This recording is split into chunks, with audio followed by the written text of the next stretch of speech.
क्षेत्रीय व्यापार व्यापक आर्थिक भागीदारी मतलब आरसीईपी में सम्मिलित होने से भारत की अस्वीकृति ने इसकी कैलिब्रेटेड वैश्वीकरण की प्रवृत्ति को उजागर किया है। टिप्पणी कीजिए। उत्तर: क्षेत्रीय व्यापक आर्थिक भागीदारी आरसीईपी एक व्यापक क्षेत्रीय आर्थिक समझौता है जिसकी औपचारिक वार्ता की शुरुआत वर्ष 2012 में हुई थी। इसमें अब आसियान एवं उसके मुक्त व्यापार समझौते के भागीदार 6 देश जैसे भारत, चीन, ऑस्ट्रेलिया, न्यूजीलैंड, दक्षिण कोरिया तथा जापान शामिल थे।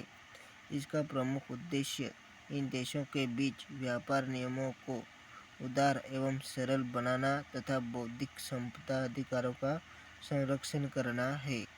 आरसीईपी के माध्यम से आर्थिक वृद्धि एवं समान आर्थिक विकास तथा व्यापक क्षेत्रीय एकीकरण को बढ़ावा देने का लक्ष्य है, किंतु 2019 में भारत ने इस समझौते से बाहर निकलने का फैसला किया है। इस फैसले से बाहर होने की भारतीय इच्छा ने वैश्विक समुदाय में भारत की कैलिब्रेटेड वैश्वीकरण प्रवृत्ति पर एक नई बहस को जन्म दिया है। भारत के इस समझौते से बाहर निकलने के लिए उत्तरदायी मुख्य कारणों को निम्नलिखित रूपों में देखा जा सकता है। पहला, व्यापार घाटे में वृद्धि मतलब मुक्त व्यापार समझौते के बाद आसियान, कोरिया, जापान के साथ भारत के व्यापार घाटे में वृद्धि हुई। इस समझौते के अनुरूप भारत को लगभग 90% तक वस्तुओं पर टैरिफ कम करना पड़ेगा, जिससे भारत के राजस्व में कमी होगी। संवेदनशील सूची आरसीईपी के तहत अधिकांश देशों में उनके लिए संवेदनशील कुछ उत्पादों जैसे चावल, डेयरी उत्पाद एवं शहद आदि पर अत्यधिक आयात प्रशुल्क लगता है। कृषि क्षेत्र और अधिक संवेदनशील हो जाएगा। नेक्स्ट, बागानी फसलें विशेषकर चाय, कॉफ़ी एवं मसाले भी इसके नकारात्मक रूप से प्रभावित होंगे। भारतीय छोटे डेयरी फार्म ऑस्ट्रेलिया तथा न्यूजीलैंड के श्रेष्ठ डेयरी प्रौद्योगिकियों एवं उच्च मानकों से प्रतिस्पर्धा नहीं कर पाएंगे। भारत ने ऑटो ट्रिगर तंत्र, रेचेट ऑब्लिगेशन तथा टैरिफ के आधार वर्ष आदि पर चिंता जताई है।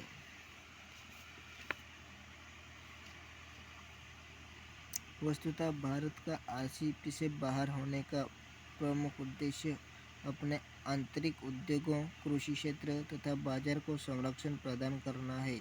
वस्तुतः भारत का चीन तथा आसियान के साथ व्यापार घाटे में तीव्रता से वृद्धि हो रही थी, जिसके लिए आवश्यक था कि भारत इस समझौते में सम्मिलित न हो।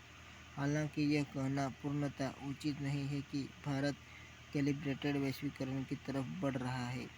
ध्यातव्य है कि भारत वैश्वीकरण के सबसे बड़े लाभार्थियों में से एक है, किंतु वैश्वीकरण के नकारात्मक प्रभावों से बचने के लिए भारत का आरसीईपी से बाहर होना उसकी आंतरिक बाजार के संरक्षण के दृष्टिकोण से उचित प्रेरित हो रहा है।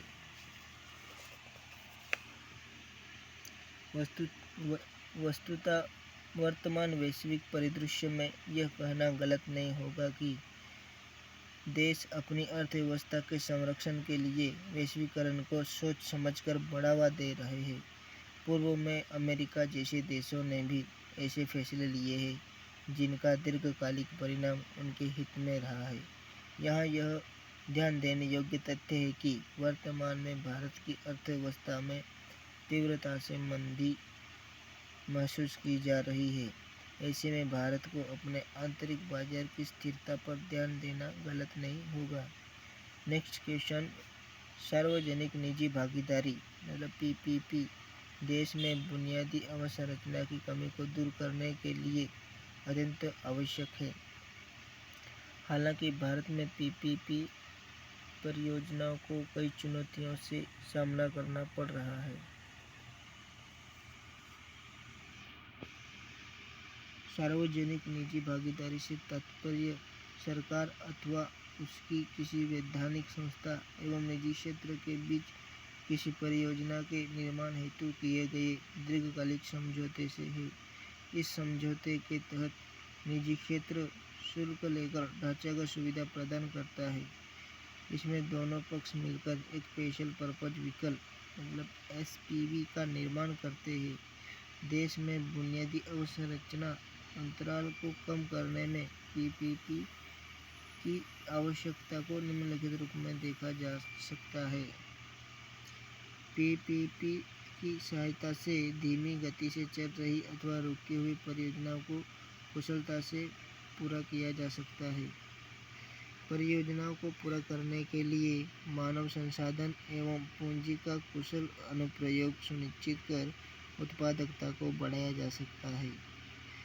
निजी कंपनियां निर्माण, डिजाइन एवं संचालन की उत्कृष्ट पद्धतियों का प्रयोग कर सुस्त एवं लचर सार्वजनिक परियोजनाओं का दक्षतापूर्वक निर्माण कर सकती है। देश में तीव्रता से बढ़ती जनसंख्या की अवसंरचना आवश्यकताओं की पूर्ति में सरकारी ढांचा नाकाफी प्रतीत हो रहा है। ऐसे में निजी क्षेत्र का सहयोग अपरिहार्य प्रतीत हो रहा है। बंदरगाह निर्माण, एयरपोर्ट निर्माण, सड़क निर्माण तथा रेलवे अवसंरचना निर्माण आदि को समय पर पूरा करने एवं परियोजना लागत में कमी लाने के लिए निजी क्षेत्र की भागीदारी आवश्यक है। पीपीपी मॉडल में निजी वित्तीय संसाधनों का प्रयोग किया जाता है, जिससे परियोजना निर्माण पर सरकारी वित्तीयन की आवश्यकता नहीं होती। इससे सरकारी वित्त का प्रयोग अन्य कल्याणकारी गतिविधियों में किया जा सकता है।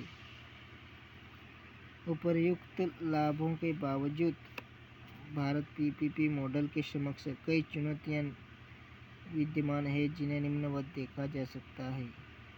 पहली चुनौती, भारत में वर्तमान में कोई स्वतंत्र पीपीपी नियामक निकाय नहीं है, जिस कारण विवादों का समाधान समय पर नहीं होता, जिससे परियोजनाएं ठप पड़ जाती है।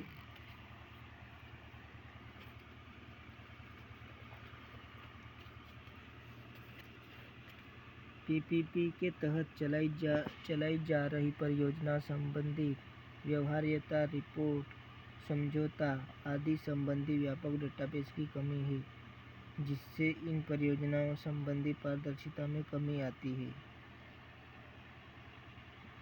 विभिन्न स्तरों पर बड़ी एवं जटिल परियोजनाओं को पूरा करने की सीमित संस्थागत क्षमता पीपीपी परियोजना को नुकसान पहुंचाती है।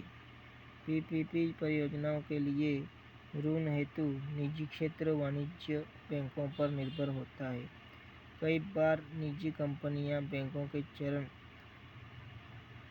के ऋण की वापसी नहीं करती, जिससे बैंकों के एनपीए में वृद्धि होती है। भारतीय अर्थव्यवस्था कई बार राजकोषीय अनिश्चितता के दौर से गुजरती है, जो कि नए निवेशकों को राजकोषीय स्थिरता प्रदान नहीं कर पाती, जिससे निजी निवेश हतोत्साहित होता है। वस्तुतः पीपीपी परियोजनाओं की सफलता काफ़ी हद तक हितधारक के बीच विश्वास तथा इन परियोजनाओं को क्रियान्वित करने की मजबूत संस्थागत क्षमता पर निर्भर करती है। भारत में तीव्रता से बढ़ती जनसंख्या की आवश्यकताओं की पूर्ति हेतु बुनियादी ढांचे में निजी निवेश की आवश्यकता है। इसके साथ ही केलकर समिति की सिफारिशों जैसे समर्पित राष्ट्रीय पीपीपी ट्रिब्यूनल तथा राष्ट्रीय पीपीपी संस्थान आदि को लागू किए जाने की आवश्यकता है।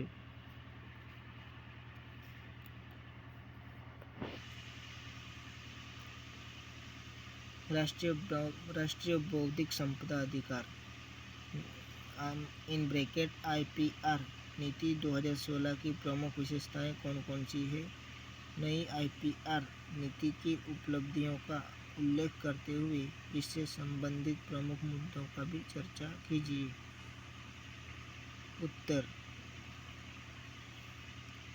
बौद्धिक संपदा से तात्पर्य मनुष्य के मस्तिष्क द्वारा उत्पादित या सृजित कृतियाँ, आविष्कार, साहित्य व कलात्मक कार्य, चित्र, डिजाइन एवं प्रतीक आदि से है, जिनका व्यावसायिक उपयोग किया जाता है। इन बौद्धिक परियोजनाओं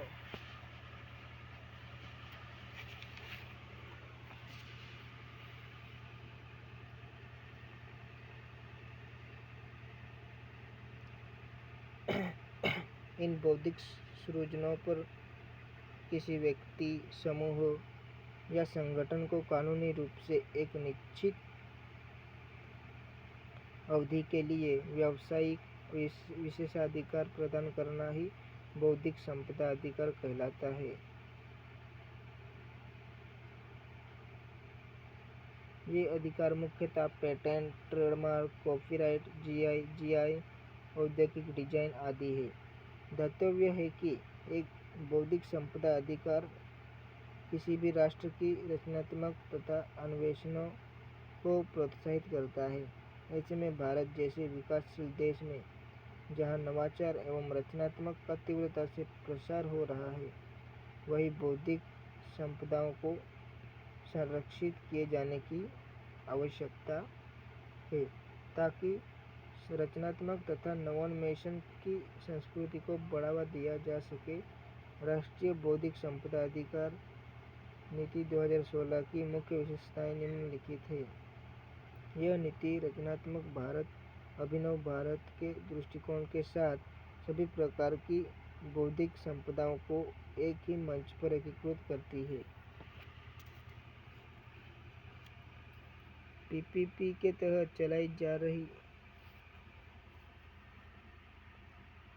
इस नीति का प्रमुख लक्ष्य बौद्धिक संपदा अधिकारों का सृजन, इन अधिकारों के प्रति आम जनता की जागरूकता तथा पहुंच सुनिश्चित करना, बौद्धिक संपदाओं हेतु विधायी ढांचा प्रस्तुत करना, बौद्धिक संपदाओं का व्यवसायीकरण, प्रशासन एवं प्रबंधन सुनिश्चित करना तथा इनके प्रवर्तन तथा न्यायिक प्रक्रिया को मजबूत करना, संबंधित संस्थानों की क्षमताओं को सुदृढ़ करना तथा उनका विस्तार करना है। आईपीआर संबंधी मुद्दों के लिए उद्योग संवर्धन तथा आंतरिक व्यापार विभाग को नोडल एजेंसी बनाया गया है तथा आईपीआर प्रमोशन एवं प्रबंधन हेतु cell for IPR promotion and management का प्रावधान किया गया है। वर्तमान समय में इस नीति की कई उपलब्धियां दृष्टिगत हो रही है, जिनमें से कुछ निम्नवत है। वैश्विक नवाचार सूचकांक में भारत की स्थिति वर्ष 2015 में 81वें रैंक के स्थान पर वर्ष 2020 में 48वें स्थान पर में सुधार आया है। भारत में संस्थागत तंत्र में मजबूती तथा पेटेंट एवं ट्रेडमार्क आदि की फाइलिंग में वृद्धि हुई है। वीआईपीओ के साथ मिलकर विभिन्न राज्यों ने कई संस्थानों में कई टिस्क स्थापित किए हैं। समाज के सभी वर्गों में आईपीआर के आर्थिक, सामाजिक तथा सांस्कृतिक लाभों के बारे में जागरूकता उत्पन्न करना, देश में आईपीआर सृजन को उत्प्रेरित करना ताकि डिजाइनरों, कारीगरों, कलाकारों तथा वैज्ञानिकों आदि की वास्तविक क्षमताओं का प्रयोग नए भारत में सृजन में किए जा सके। उपर्युक्त उपलब्धियों के साथ साथ भारत में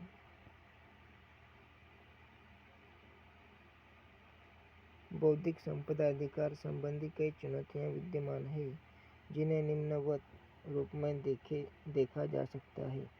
भारतीय पेटेंट अधिनियम 1970 की धारा 3D पेटेंट की एवरग्रीनिंग की अनुमति नहीं देता, जो कि फार्मा कंपनियों के लिए चिंता का विषय रहा है। अनिवार्य लाइसेंसिंग का प्रावधान विदेशी निवेशकों के लिए चिंता का विषय रहा है, जिन्हें अपनी प्रौद्योगिकी लाने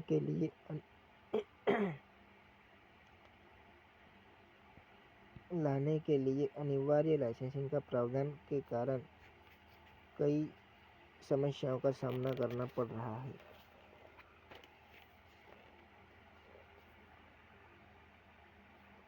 डेटा विशिष्टता संबंधी प्रावधान के संबंध में विदेशी कंपनियों का आरोप है कि भारतीय कानून दवा या कृषि रासायनिक उत्पादों के बाजार अनुमोदन के लिए आवेदन के दौरान सरकार को सौंपे गए डेटा की रक्षा नहीं करते। कॉपीराइट अधिनियम का प्रवर्तन अत्यधिक कमजोर है। वर्तमान में भी हजारों की संख्या में कॉपीराइट की चोरी संबंधी केस आते हैं। उपर्युक्त समस्याओं के प्रभावी समाधान को खोजकर तथा बौद्धिक संपदा अधिकारों का प्रभावी प्रवर्तन सुनिश्चित कर हम रचनात्मक भारत, अभिनव भारत के लक्ष्य की प्राप्ति कर सकते हैं तथा भारत में नवाचार की संस्कृति को बढ़ावा दे सकते हैं।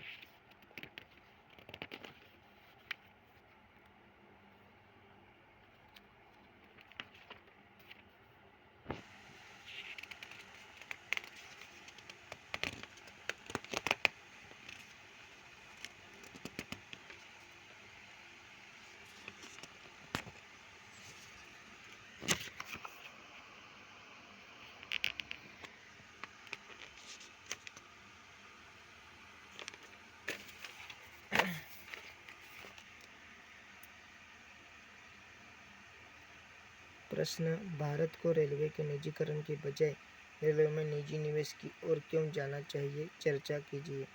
भारतीय रेलवे का चौथा सबसे बड़ा रेल नेटवर्क है, जिसका तीव्रता से विकास हो रहा है, जिससे रेलवे की आमदनी में लगातार वृद्धि हुई है। एक अनुमान के अनुसार भारतीय रेलवे के आधुनिकीकरण के लिए वर्ष 2030 तक 50 लाख करोड़ रुपये के निवेश की आवश्यकता है। रेलवे का पूंजीगत व्यय प्रतिवर्ष 1.6 लाख करोड़ रुपये है तथा इसकी स्वीकृत परियोजनाओं को पूरा करने में कई दशक लग जाएंगे। जिस प्रकार रेलवे में भारी निवेश की आवश्यकता है, उसकी आपूर्ति के लिए सरकार के पास पर्याप्त राजकोषीय प्रबंधन नहीं है। इसके लिए निजी निवेश को बढ़ावा देने की आवश्यकता है। भारतीय रेलवे का निजीकरण क्यों नहीं किया जाना चाहिए? रेलवे के निजीकरण से कनेक्टिविटी पर नकारात्मक प्रभाव पड़ सकता है, क्योंकि निजी संचालक उन मार्गों का अधिक प्रयोग करेंगे जहां से यात्री गाड़ियों व मालवाहक गाड़ियां अधिक चलती है, जिससे दूर दराज के क्षेत्रों में रेलवे की उपेक्षा होगी, जो क्षेत्रीय विषमता को और बढ़ा सकती है। रेलवे जैसे अत्यधिक महत्वपूर्ण क्षेत्र में निजीकरण को बढ़ावा देने से किराया कीमतों में बढ़ने के आसार है, जबकि भारत की अधिकांश जनसंख्या मध्यम व निम्न वर्ग से संबंधित है, जिन पर उच्च किराए से नकारात्मक प्रभाव पड़ेगा। चूँकि भारतीय रेलवे भारत में सबसे बड़ा रोजगार प्रदाता उपक्रम है, इसके निजीकरण से सरकार की समाज कल्याण की भूमिका प्रभावित होगी। निजी उद्यमों का एकमात्र उद्देश्य लाभ प्राप्त करना होता है, जिससे किराया कीमतों में अप्रत्याशित वृद्धि हो सकती है। इन चुनौतियों को देखने से प्रतीत होता है कि भारत में निजीकरण की तुलना में निजी निवेश को और बढ़ाना चाहिए। श्रीमती पित्रोदा समिति व विवेक देवराय समिति ने भी रेलवे में निजी निवेश को बढ़ावा देने की सिफारिश की है। इसके पक्ष में निम्नलिखित तर्क दिए जा सकते हैं। कोर रेलवे कार्यों को कॉरपोरेटाइजेशन किया जाना चाहिए, ताकि रेलवे की कार्य पद्धति में सुधार किया जा सके। भारत में अधिकांश घरेलू निवेशक लघु एवं मध्यम निवेशक हैं, जो कि सरकारी संपत्तियों में निवेश को सुरक्षित मानते हैं। उनके निवेश का प्रयोग रेलवे के उन्नतीकरण में किया जा सकता है। स्वामित्व अधिकार सरकारी हाथों में रहने से किराया कीमतें व माल भाड़ा दरें स्थिर रहेंगी, जिससे महंगाई की दर भी कम रहेगी। साथ ही निजी निवेश की सहायता से रेलवे का आधुनिकीकरण भी सुनिश्चित होगा। स्वामित्व अधिकार सरकार के पास रहने से भारत में रेलवे कनेक्टिविटी दुर्गम क्षेत्रों तक सुनिश्चित होगी।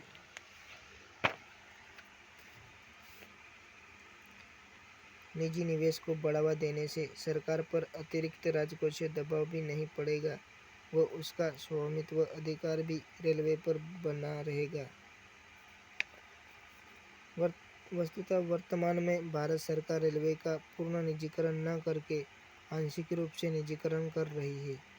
वस्तुतः निजीकरण के कुछ सकारात्मक प्रभाव भी है, जैसे रेलवे में बुनियादी ढांचा सुधार, रेलवे सेवाओं की गुणवत्ता में सुधार।